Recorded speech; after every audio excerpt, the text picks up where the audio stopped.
Valentine's day তেমনই একটা উপলক্ষ। এর আগে কদিন আগে গেল 31st নাইট, তাই না? এভাবে একের পর এক পৌত্তলিক কিংবা খ্রিস্টান কিংবা অন্যান্য কালচার আমাদের সামনে আসছে আর আমাদেরকে আমাদের ইমানের পথ থেকে সরিয়ে নিয়ে যাচ্ছে। ভ্যালেন্টাইন্স ডে নিয়ে দীর্ঘ পুরো আলোচনাই করেছি। একটু ছোট্ট রিমাইন্ডার দিয়ে আমরা আমাদের আজকের যে মূল আলোচনা, রোগ ব্যাধির সময় আসলে মুমিনদের কী করণীয় সেটা নিয়ে আমরা একটু আলোচনা করব, যেহেতু রোগ ব্যাধির একটা বিশাল বৈশ্বিক মহড়া চলছে, যেটাকে অনেকে প্যান্ডামিক বলছেন। সম্রাট ক্লডিয়াস 269 খ্রিস্টাব্দে তিনি একটা ফরমান জারি করলেন যে সৈন্যরা বিবাহ করতে পারবে না। বিবাহটা ছিল আসলে একটা ইসলামিক মডেল বা ধর্মীয় মডেলও বলতে পারেন, যেখানে নারী পুরুষ তাদের প্রেম বিনিময় করতে পারত, যেটাকে আমরা বলতে পারি বৈধ প্রেম কিংবা বৈধ প্রণয়। সেটা তারা নিষিদ্ধ করে দিল। এবং এরপর অনেক বড় ঘটনা, খুব সংক্ষেপে বলছি।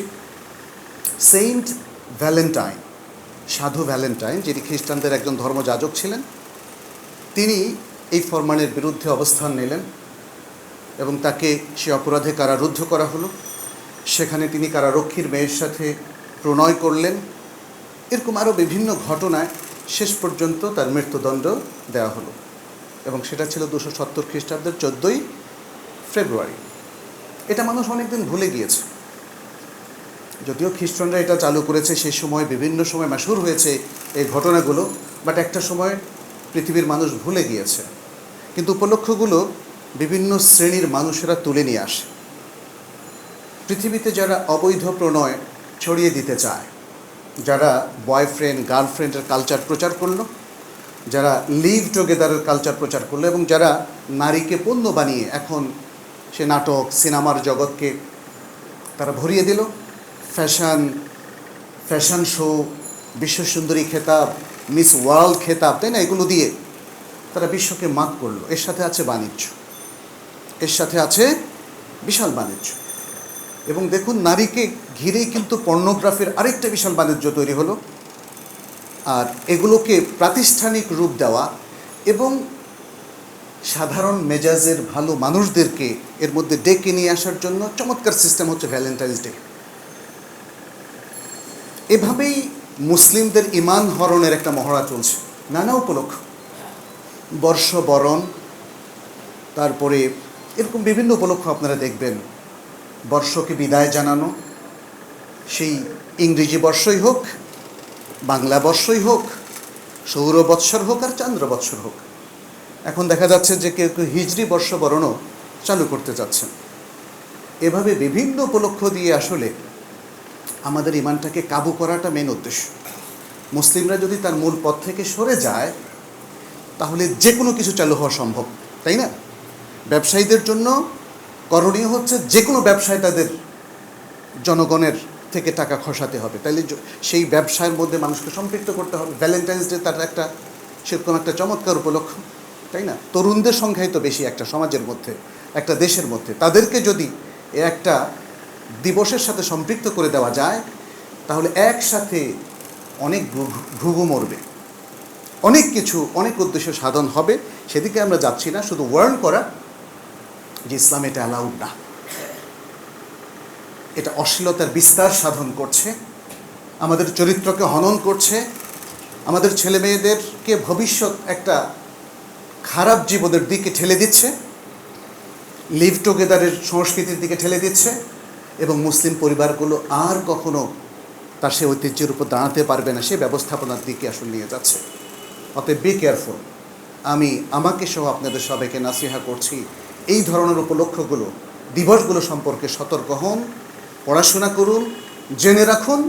শুধু আপনি জানলে হবে না। অনেক দিনদার ফ্যামিলিতে এই ডেগুলো পালন করা হচ্ছে। দেখা যাচ্ছে বাবা মা দুজনই খুব দিনদার, কিন্তু ছেলেমেয়েরা ঠিকই পালন করে যাচ্ছে। এর কারণটা কি? কারণ হচ্ছে আমরা সাবধান হচ্ছি না। আমরা ভাবছি ও অল্প বয়স, কিছু না হয় করুক।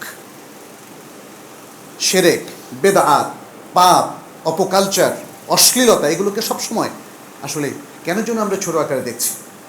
আজকেও একজন আমাকে বললেন যে যেমন সূরা হাশরের শেষ 3 আয়াতের কথা ফজরের পরে, যে পড়ুক না, একটা উপলক্ষে মানুষ পড়ুক না। সেটা একটা হাদিস যেটা তিরমিজি, আহমদ, তাবারানী ইত্যাদি গ্রন্থে এসছে, কিন্তু এটা বিল ইত্তেফাক দাইফ, দুর্বল একটা হাদিস।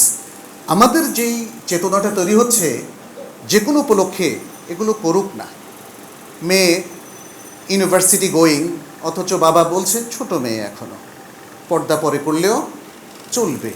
এভাবেই আমাদের মধ্যে আসলে যে উপেক্ষাটা দিনের প্রতি তৈরি হয়েছে, তার ফলে আমাদের ছেলেমেয়েরা সব নষ্ট হতে চলেছে। আমাদের ছোট্ট মেয়েরা দেখবেন অনেক কিছু বুঝে, যখন সে ক্লাস 5-এ 6-এ 7-এ পড়ে, আর আপনি ইউনিভার্সিটি গোয়িং মেয়েকে বলছেন তার পর্দা লাগবে না। আপনার ছেলেমেয়েরা পরীক্ষার্থী, আপনি বলছেন এখন নামাজ না পড়লেও চলবে, রমজানের সিয়াম না রাখলেও চলবে। অথচ এটাই হচ্ছে, মনে রাখবেন, দ্বীনের হেফাজত। এটা হচ্ছে ইসলামের দৃষ্টিতে মোস্ট এসেনশিয়াল কমান্ড ফ্রম আল্লাহ। আল্লাহ যত নির্দেশনা দিয়েছেন, যত নির্দেশ দিয়েছেন, 1 নম্বরে কি? দ্বীনের হেফাজত, দ্বীনের হেফাজত। সুতরাং যে কোনো উপলক্ষ যাই আমাদের সমাজে আসে, আসুন আমরা সতর্ক হই।